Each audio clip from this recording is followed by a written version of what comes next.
Hi everyone, very good evening. This is Ashwin from Competitive English with Ashwin sir. आज ये conjunction versus preposition का part 2 है, session number 2 है। पिछला session जो कि हमने कल ही पढ़ाया था उसमें हमने पार्ट 1 में वाइल का यूज़ बताया था as a preposition and as a conjunction. साथ ही साथ मैंने आपको बिकॉज का भी यूज़ बताया था कि बिकॉज कंजंक्शन के तरीके से यूज़ होता है और जब बिकॉज में ऑफ लगा दीजिए इट बिकम्स अ प्रेपोजिशन। हम ये यहाँ पर पढ़ रहे हैं कि कैसे एक कंजंक्शन को हटा करके उसी के प्लेस पर एक प्रेपोजिशन को यूज किया जा सकता है फॉर द सेम पर्पज, उसी उद्देश्य को साधने के लिए। जो कार्य एक कंजंक्शन कर रहा था उसी कार्य को एक प्रेपोजिशन भी कर सकता, उसी कंजंक्शन का प्रेपोजिशन। ये और ज्यादा महत्वपूर्ण बात है जाननी कि कंजंक्शंस के भी अपने प्रेपोजिशंस हो सकते हैं या प्रेपोजिशंस के भी अपने कंजंक्शंस हो सकते हैं। आज हम इसी कड़ी को कंटिन्यू करते हुए आज हम इसका पार्ट नंबर 2 पढ़ेंगे।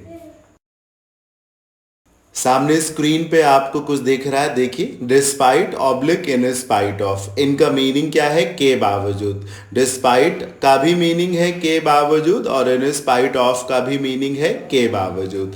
ये प्रेपोजिशंस हैं, ये पहली बात। फिर नीचे लिखा है ऑल्दो ऑब्लिक दो, जिनका मीनिंग है यद्यपि, और इनके आगे लिखा हुआ दैट दीज आर कंजंक्शंस। तो अब ये तो आप भी समझ रहे हैं। खास बात क्या है मैं जो बता रहा हूं सुनिएगा। Despite in spite of which are prepositions, उन्हीं के कंजंक्शंस लिखे हुए हैं ऑल्दो और दो। ये जो दो ऑल्दो यद्यपि जिनका अर्थ है जो कि कंजंक्शंस हैं, इन्हीं के प्रेपोजिशंस हैं डिस्पाइट और इन स्पाइट ऑफ, या इन स्पाइट ऑफ और डिस्पाइट के ही कंजंक्शंस होते हैं दो ऑल्दो। अब जब इन्हीं प्रेपोजिशंस के ये कंजंक्शंस हैं या इन्हीं कंजंक्शंस के ये प्रेपोजिशंस हैं तो दोनों एक ही जैसे टास्क को, एक ही जैसी जॉब को परफॉर्म करेंगे, एक ही उद्देश्य को साधेंगे। अब हम अगली स्लाइड में यही देखेंगे कि किस प्रकार ऑल्दो या फिर दो से बना सेंटेंस थोड़ी देर बाद डिस्पाइट या फिर इन स्पाइट ऑफ से भी बनाया जा सकता है। किस प्रकार हम एक ही बात को दो अलग अलग तरीके से, दो अलग अलग सेंटेंसेस में कह सकते हैं। चलिए देखते हैं। सामने स्क्रीन पे आपको ऊपर के हिस्से में दो ऑल्दो दिख रहे हैं और इनका मीनिंग लगा हुआ है यद्यपि। सेंटेंस को बनाने से पहले मैं आपको बताना चाहूँगा कि दो और ऑल्दो के मीनिंग में कोई डिफरेंस नहीं होता है।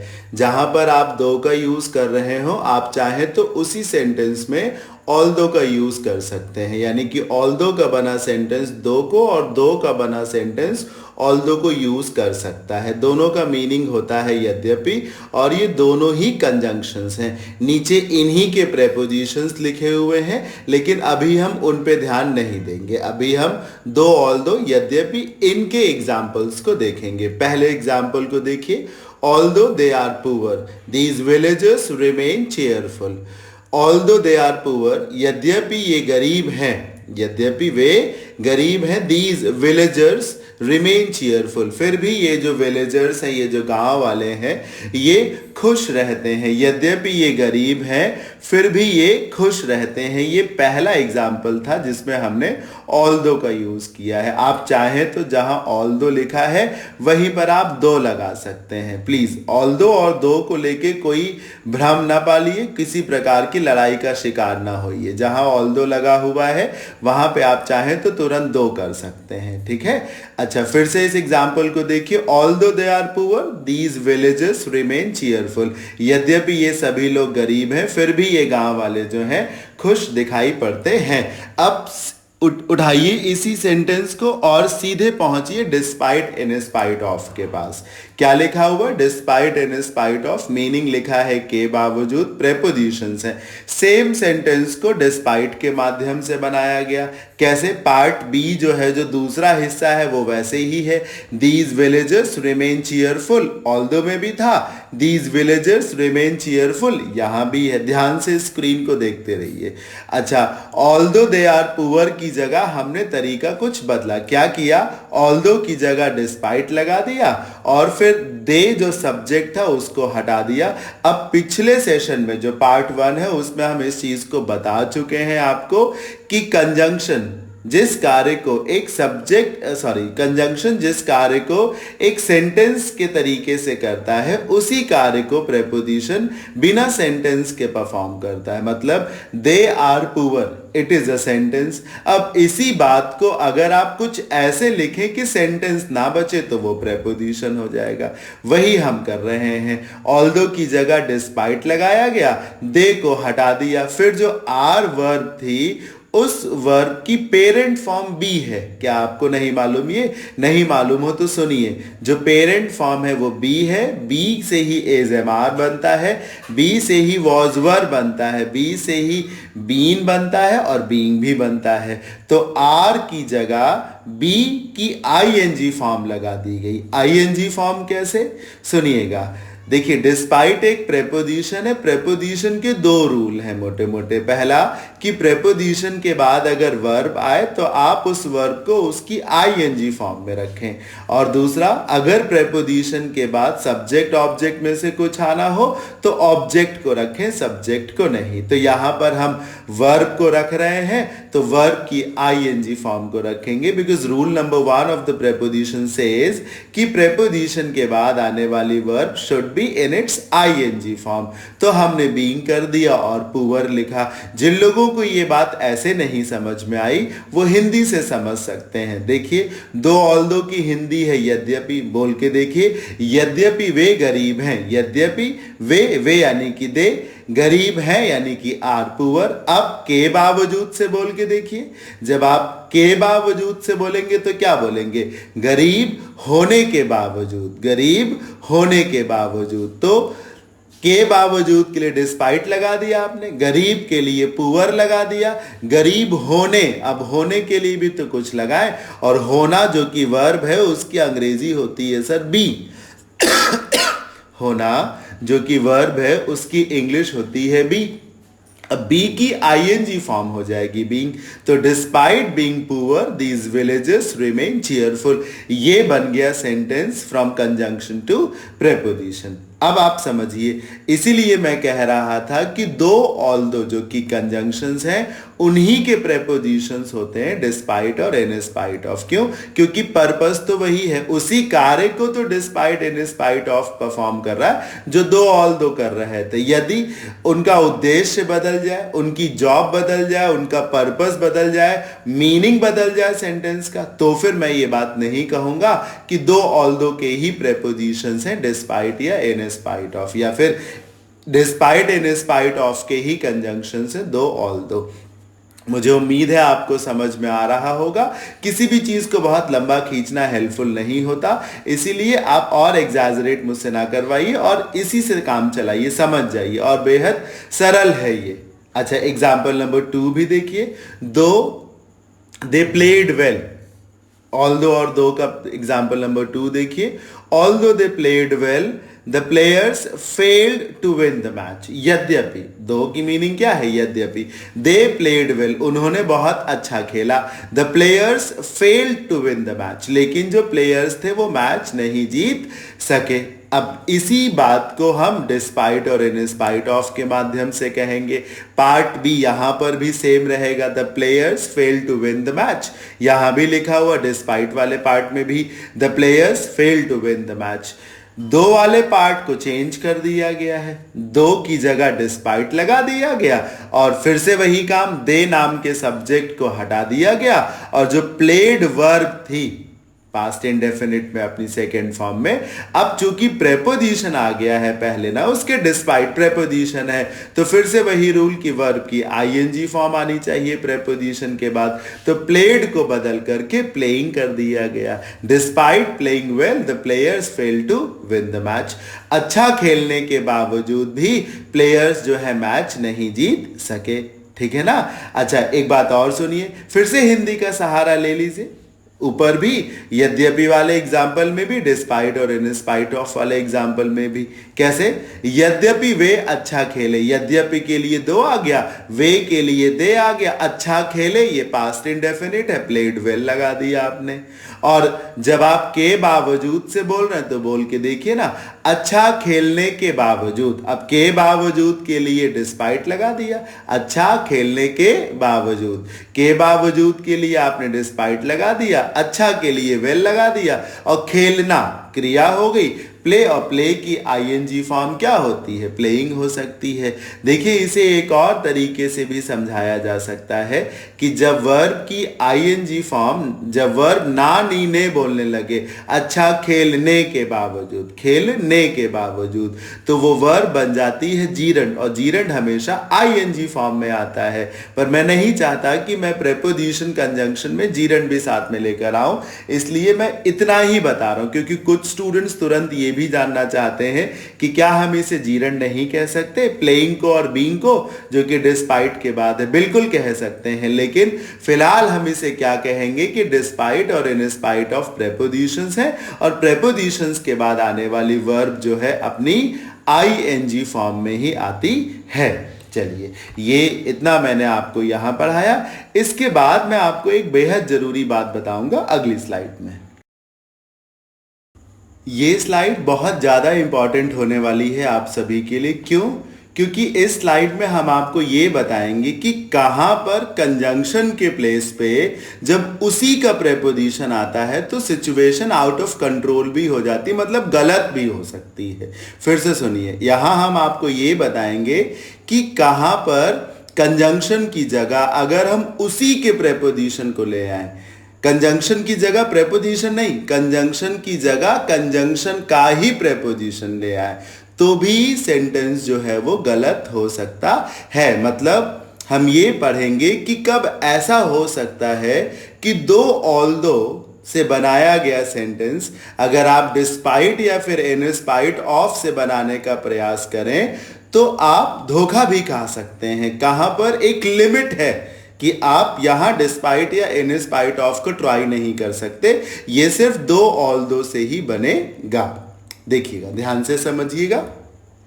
एग्जाम्पल पहला देखिए, although she had an headache she enjoyed the movie.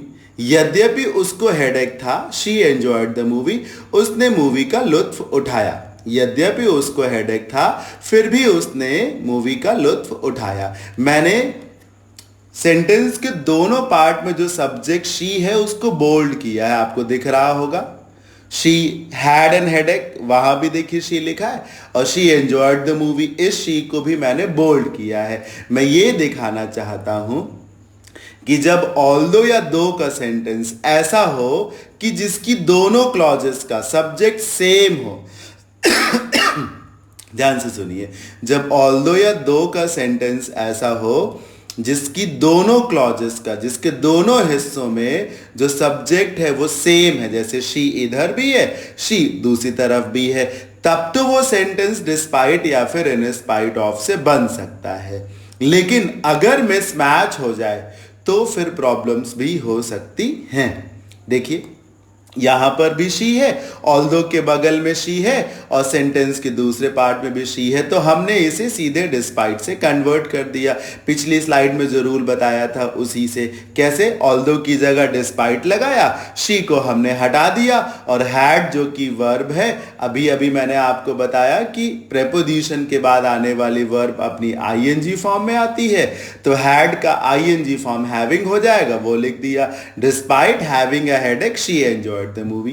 Hindi आ गई पहले वाले सेंटेंस की कि यद्यपि उसको हेडेक था फिर भी उसने मूवी का लुत्फ उठाया। इसकी हिंदी आ गई कि हेडेक होने के बावजूद भी उसने मूवी का लुत्फ उठाया। फिर से सुन लीजिए, दोनों तरफ कॉमन सब्जेक्ट है, शी ऑल्दो के तरफ भी है और सेंटेंस के दूसरे पार्ट में भी है।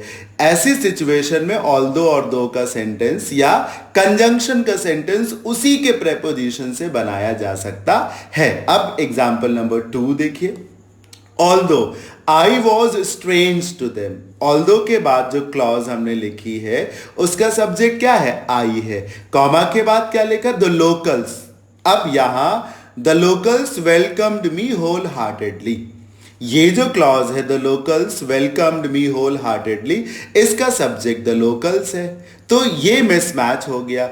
एक हिस्से का सब्जेक्ट आई है और सेंटेंस के दूसरे हिस्से का सब्जेक्ट द लोकल्स है, मिसमैच हो गया। अब आपने अगर इसे डिस्पाइट या इन स्पाइट ऑफ से ट्राई करने की कोशिश की तो आप नहीं जान पाएंगे that you are committing a mistake. हाँ, आप तो ट्राई कर रहे हैं, देखिए ऑल्दो की जगह डिस्पाइट लगाया, जैसे मैं बना रहा हूं वैसे आप भी ट्राई करने की कोशिश करेंगे, पर हो सकता है जान ना पाए कि गलत क्यों है, क्योंकि हिंदी भी हो सकता है आप निकाल लें लेकिन फिर भी गलत हो जाएगा। मैं बताऊंगा सर अभी क्यों। अभी तो मैंने सिर्फ आपको यह बताया कि अगर सब्जेक्ट्स मैच कर रहे हो इन बोथ द क्लॉजेस तो कंजंक्शन का सेंटेंस उसी के प्रेपोजिशन से बनाया जा सकता है। And if there is a mismatch in the subjects, दोनों क्लॉजेस के सब्जेक्ट्स अलग अलग हो तो फिर नहीं बनाया जा सकता। पर मैंने ये नहीं बताया कि क्यों ऐसा है, मैं अभी क्लियर करूंगा, पहले ट्राई कर लेते हैं।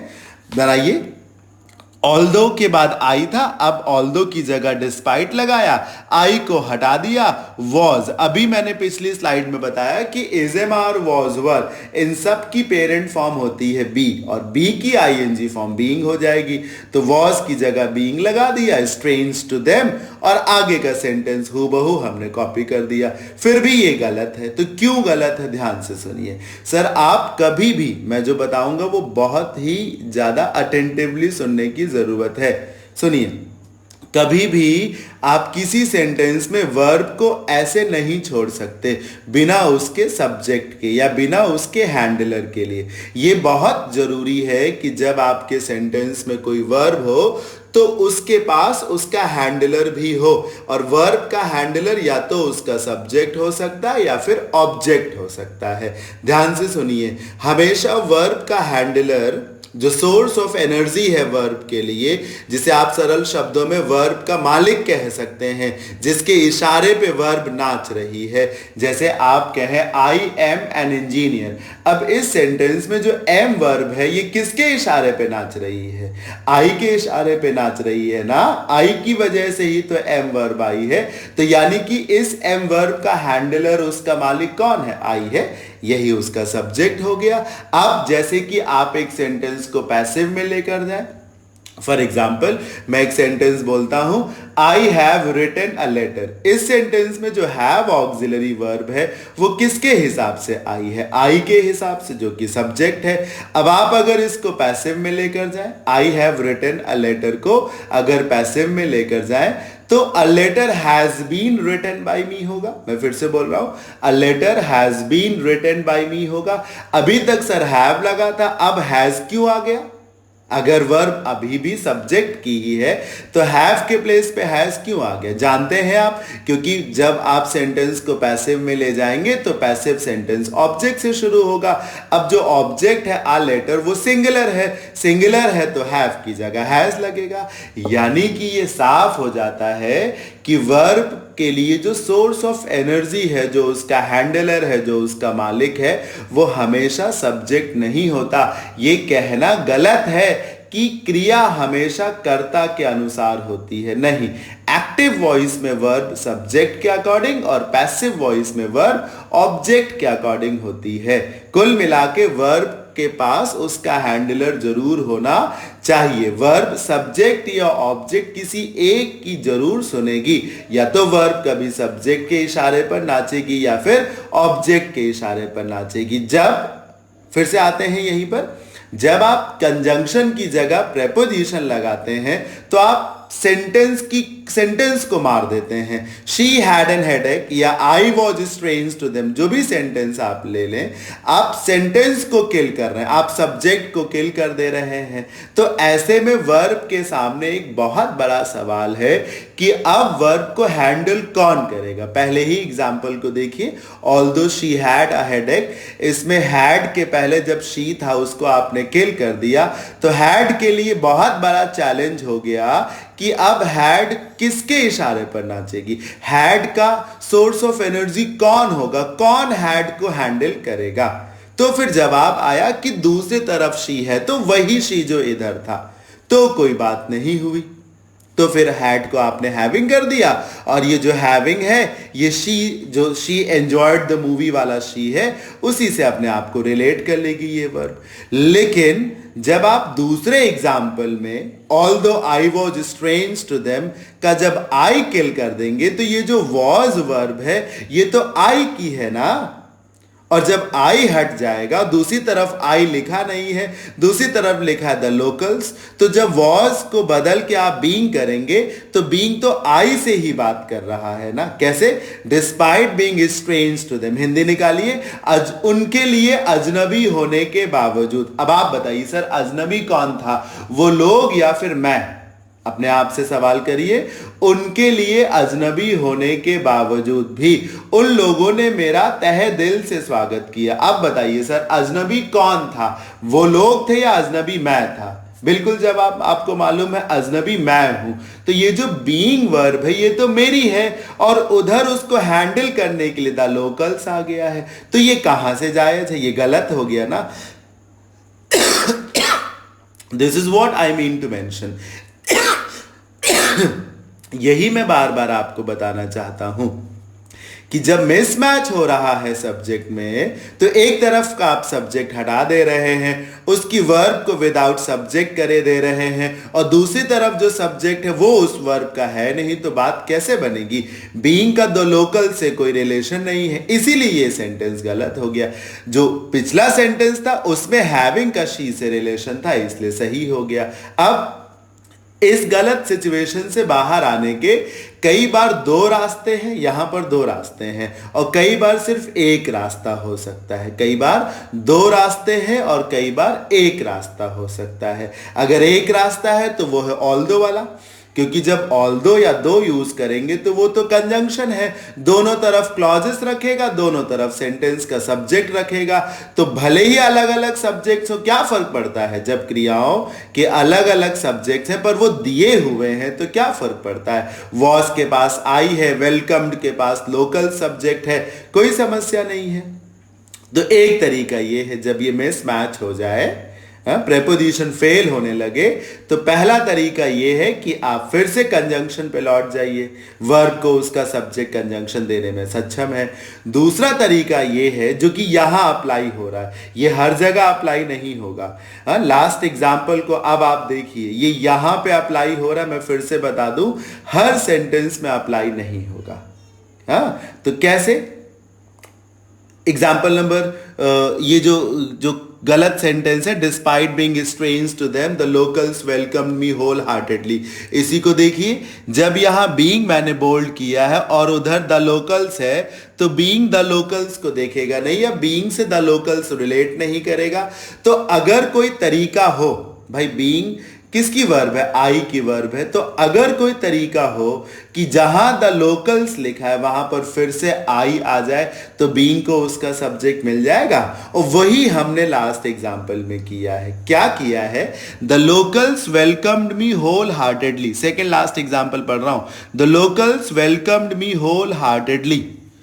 इसको आपने क्या किया सर? पैसिव कर दिया। जब आपने पैसिव कर दिया तो जो वर्ब के बाद मी लिखा था वो सब्जेक्ट की शक्ल में आई बनकर आ जाएगा। शुरू में I was welcomed, sir welcomed past indefinite है, और पास्ट इंडेफिनिट के पैसिव की वर्ब होती वॉज वर और थर्ड फॉर्म, तो मी को बदल के आई कर दिया आपने, वेलकम्ड को वॉज वेलकम्ड कर दिया, होल हार्टेडली, और जो द लोकल सब्जेक्ट था उसे बाय द लोकल्स कर दिया।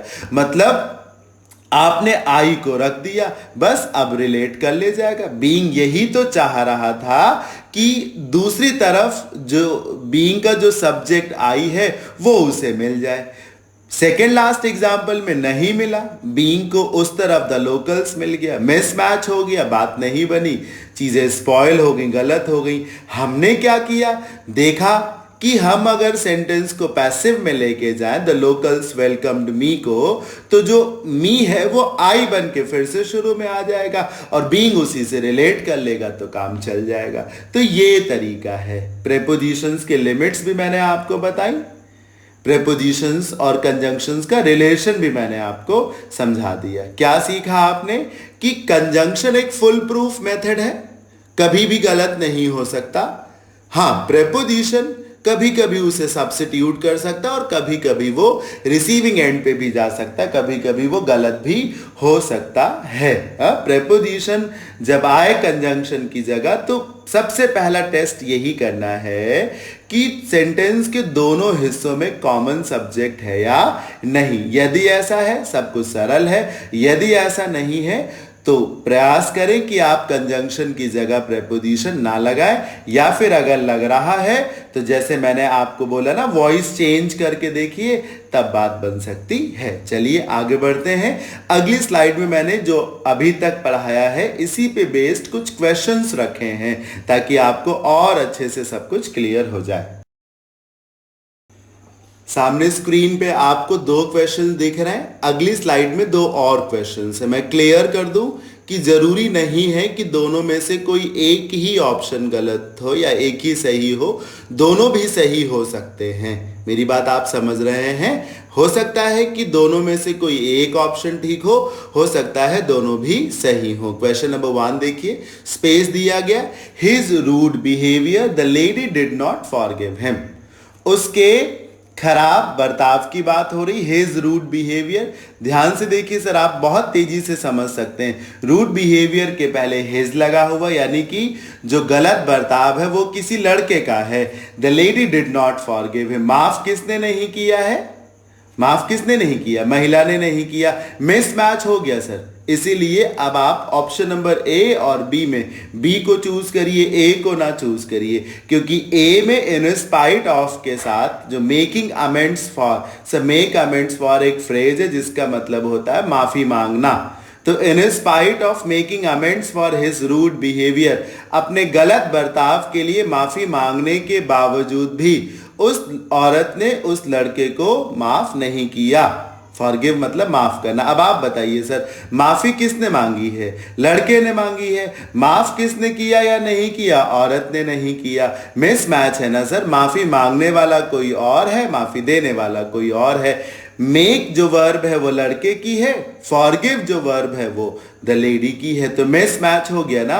ऐसे में आप प्रेपोजिशन के बजाय कंजंक्शन का सहारा ले। Although the little boy made amends for his rude behaviour the lady did not forgive him. मुझे उम्मीद है समझ में आ गया होगा, क्योंकि सब्जेक्ट्स का मिसमैच है। दोनों वर्ब्स अलग अलग सब्जेक्ट्स को देख रही हैं। मेक, जहां मेक अमेंड्स फॉर का जो मेक है, जहां एक तरफ लड़के की वर्ब है और फॉरगिव जो की वर्ब है वो लेडी की वर्ब है। मिसमैच है दोनों तरफ के वर्ब के सब्जेक्ट्स में। अच्छा, क्वेश्चन नंबर 2 देखिए सर। इनफैक्ट जो क्वेश्चन नंबर 2 है इसी सेंटेंस को थोड़ा सा एडिट करके दिया गया है। कैसे? देखिए ना, हिज रूड बिहेवियर यहां भी लिखा हुआ है। जो पहले सेंटेंस का दूसरा हिस्सा है, the lady did not forgive him, ध्यान से देखिए उसको, the lady did not forgive him, उसको हमने पैसिव कर दिया। जब पैसिव कर दिया तो पैसिव का सेंटेंस ऑब्जेक्ट से शुरू होगा। फॉरगिव के बगल में जो हिम लिखा है वही ऑब्जेक्ट है, तो हमने उसको ही कर दिया। और did not forgive past indefinite है। अभी अभी मैंने पिछली स्लाइड में बताया था कि पास्ट इंडेफिनिट का पैसिव बनता है वॉज वर और थर्ड फॉर्म से। तो वॉज नॉट और फॉरगिव का थर्ड फॉर्म फॉरगिवन हो गया, और द लेडी जो कि सब्जेक्ट है उसको बदल करके हमने बाय द लेडी कर दिया।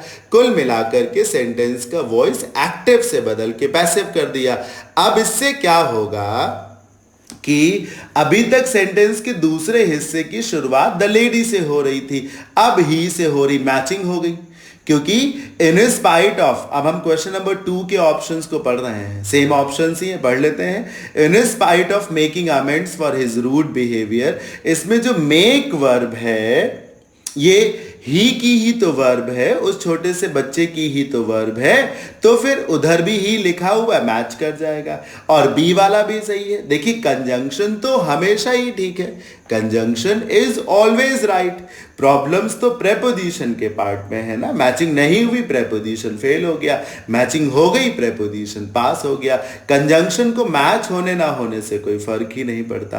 तो ये हमने आपको 2 एग्जाम्पल्स बताए। पहले एग्जाम्पल में ऑप्शन नंबर ए गलत है, प्रेपोजिशन का यूज यहां गलत है करना, कंजंक्शन से बात बनेगी। एग्जाम्पल नंबर 2 में प्रेपोजिशन और कंजंक्शन दोनों ही ठीक है, क्योंकि समहाउ किसी प्रकार से हम सब्जेक्ट्स को मैच कराने में कामयाब हो गए हैं। इस वजह से ये ठीक हो रहा है। चलिए अगली स्लाइड पर दो और क्वेश्चंस हैं, उन्हें भी देख लेते हैं।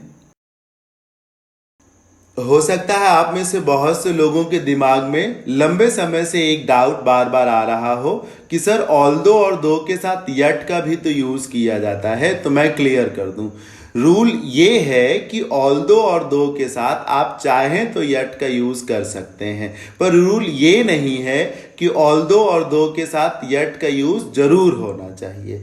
दो और ऑल्दो के साथ अगर कनेक्टर के रूप में आप चाहते हैं तो यट लगाएं, वरना कॉमा से भी काम चला सकते हैं जैसा कि मैं कर रहा था। बाकी आप कोई और कनेक्टर ना लगाएं, या तो कॉमा का यूज करें या फिर यट का यूज करें। स्टिल ना लगाएं, बट ना लगाएं, ये सब ना होने दें। ठीक है, याद रखें कि ये रूल नहीं है कि दो और ऑल्दो के बाद हर हाल में यट आना चाहिए। हाँ, अगर आएगा तो यट ही आएगा। एक बात आप सबके दिमाग में और आ रही होगी, क्योंकि डिस्पाइट और इन स्पाइट ऑफ के केस में ऐसे भी क्वेश्चंस बार बार पूछे जाते हैं कि डिस्पाइट के बगल में ऑफ लगा दिया गया या इन स्पाइट ऑफ का ऑफ हटा दिया गया। मैंने ऐसा ही किया है। क्वेश्चन नंबर 3 को पढ़ने से पहले सर आप ना उसके ऑप्शंस ही देख लीजिए। 3 ऑप्शंस हैं A B C। पहले में डिस्पाइट के बाद ऑफ लगा दिया गया, जबकि नियम के मुताबिक डिस्पाइट के बगल में ऑफ नहीं लग सकता। हाँ, तो ऑप्शन नंबर A गलत हो गया। ठीक है, अब ऑप्शन नंबर बी देखिए, इनस्पाइट। अब इनस्पाइट के बाद ऑफ नहीं लगाया गया, ये भी गलत है। साफ सुथरी बात है सर कि डिस्पाइट को ऑफ नहीं चाहिए। Please do not ever add of after despite. साथ ही साथ इनस्पाइट मीन्स नथिंग जब तक उसके बगल में ऑफ नहीं आता। इनस्पाइट ऑफ होता है और डिस्पाइट को ऑफ की कोई जरूरत नहीं होती। तो ए और बी तो गलत हो गए। ऐसे में इफ करेक्ट तो फिर सी वाला ही हो सकता है। पढ़िए, टू इम्प्रेस स्पेस दिया गया है, मैं ऑप्शन को लगा करके पढ़ता हूं। Though he failed to impress the interview panel, the job aspirant got the job somehow. यद्यपि वो इंटरव्यू पैनल को इम्प्रेस नहीं कर पाया, फिर भी किसी प्रकार उस जॉब एस्पिरेंट को नौकरी मिल गई। एस्पिरेंट उसको बोलते हैं जिसके अंदर कुछ पाने की इच्छा हो, समहाउ किसी प्रकार। यद्यपि वो इंटरव्यू पैनल को इम्प्रेस नहीं कर पाया, फिर भी उसको नौकरी मिल गई। ये था पहला। सेकेंड एग्जाम्पल देखिए, यानी कि एग्जाम्पल नंबर 4 देखिए। Space vindicated. विंडिकेटेड का मतलब है जब आपको लगे कि आपके साथ न्याय हुआ है। टू विंडिकेट समबडी मतलब ये साबित करना कि उसके साथ न्याय किया गया है। लीगल वर्ड है। द डिफेंडेंट यानी कि बचाव पक्ष decided not to challenge the verdict, मतलब बचाव पक्ष ने यह तय किया कि वो इस फैसले का विरोध नहीं करेगा। वर्डिक्ट मतलब फैसला, और चैलेंज करने का मतलब है जैसे कि हाई कोर्ट ने कोई जजमेंट दिया तो आपने उसे सुप्रीम कोर्ट में चैलेंज कर दिया। तो बचाव पक्ष ने यह तय किया कि वो इस फैसले को बड़े कोर्ट में, सुप्रीम कोर्ट में चैलेंज नहीं करेगा। अच्छा, ऑप्शन नंबर ए और बी दोनों को देखिए। Despite not feeling. अब देखिए यहां डिस्पाइट के बाद ऑफ तो लगाया नहीं गया, तो इस पार्ट पर तो हम ये कह नहीं सकते कि नहीं होगा। बाकी अगर मैचिंग में फेल हो जाएगा तो ये गलत हो जाएगा। बी को देखिए, although he did not feel vindicated. अब मेरी बात ध्यान से समझिएगा। डिस्पाइट नॉट फीलिंग विंडिकेटेड, मैं आंसर बता रहा हूं सर, आंसर ए और बी दोनों है। पहला भी करेक्ट हो सकता है, दूसरा भी करेक्ट हो सकता है। ए और B both options can be correct. कैसे? Are correct. कैसे? डिस्पाइट नॉट फीलिंग विंडिकेटेड मतलब विंडिकेटेड ना फील करने के बावजूद भी, न्याय नहीं हुआ है ऐसा लगने के बावजूद भी। अब आप समझिए, फीलिंग जो वर्ब आप देख रहे हैं, फील वर्ब किसकी है? डिफेंडेंट की ही तो वर्ब है। जिसको लगा कि उसके साथ अन्याय हुआ है वही तो विंडिकेटेड फील नहीं कर रहा था। तो फील जो वर्ब है वो डिफेंडेंट की ही वर्ब है, और डिफेंडेंट कॉमा के बाद लिखा हुआ है दूसरे हिस्से में, तो मैचिंग हो गई, इसलिए डिस्पाइट आ सकता है। और ऑल्दो तो कभी भी आ सकता है, मैचिंग हो चाहे ना हो। हाँ, ये देख लें कि डिस्पाइट नॉट फीलिंग को ऑल्दो वाले तरीके से कैसे बनाया जाता है। समझिए, ऑल्दो लिखा गया, चूंकि कंजंक्शन है तो अब एक सब्जेक्ट भी आएगा। डिफेंडेंट को आप अगर एक पुरुष मान लें, सिंगुलर मान लें, तो फिर ही हो गया। अब जो डिफेंडेंट के बाद डिसाइडेड लिखा है, इट इज पास्ट इंडेफिनिट, तो सेंटेंस का ये हिस्सा भी तो पास्ट में ही होगा। और चूंकि नेगेटिव है तो डिड नॉट लगाया गया। अब डू डज डिड के बाद आने वाली मेन वर्ब अपनी फर्स्ट फॉर्म में होती है, इसीलिए फील का जो फर्स्ट फॉर्म है, फीलिंग का जो फर्स्ट फॉर्म है वो फील है, लगा दिया गया। इस तरीके से बन गया। आप हिंदी का सहारा भी ले सकते हैं। यद्यपि उसने ये महसूस नहीं किया, यद्यपि he did not feel vindicated, ऐसे भी काम चला सकते हैं। चॉइस आपके ऊपर है सर, तमाम रास्ते हो सकते हैं। तो ये था आज का सेशन, जिसमें हमने ना सिर्फ आपको डिस्पाइट इन स्पाइट ऑफ के प्लेस पे दो और ऑल्दो का यूज करना बताया, मतलब कंजंक्शन के प्लेस पे प्रेपोजिशन या प्रेपोजिशन के प्लेस पे कंजंक्शंस का यूज करना बताया, साथ ही साथ आपको ये भी बताया कि कितना जरूरी है फॉर अ प्रेपोजिशन की चीजें उसके अकॉर्डिंग होनी चाहिए, मैच करनी चाहिए। हमने आपको ये भी बताया कि प्रेपोजिशंस की लिमिट्स क्या हैं, कहां पर कंजंक्शन जो है वो सरपास कर जाता है प्रेपोजिशन को, कहां पर कंजंक्शन से ही काम चल सकता है, प्रेपोजिशन से चीजें नहीं बन पाती हैं, स्पॉयल हो जाती हैं। मैंने साथ ही साथ आपको ये भी बताया कि सेंटेंस का वॉइस बदलने से, सेंटेंस का वॉइस एक्टिव से पैसिव या पैसिव से एक्टिव में लाने ले जाने मात्र से कैसे एक इनकरेक्ट सेंटेंस करेक्ट भी हो सकता है। कैसा लगा आप सभी को इस सीरीज का पार्ट नंबर 2, वीडियो नंबर 2? एक और सेशन अभी शूट होगा, पॉसिबली वो कल आएगा, तब ये सीरीज ओवर हो जाएगी, फिर हम कुछ नया ट्राई करेंगे। चलिए, मुझे उम्मीद है आप सबको अच्छा लगा होगा। प्लीज इस वीडियो को लाइक कर दें, ज्यादा से ज्यादा इसे शेयर करें, मुझे प्रमोट करें। कल मिलेंगे फिर से। Till then take care, bye bye, good night, see you soon.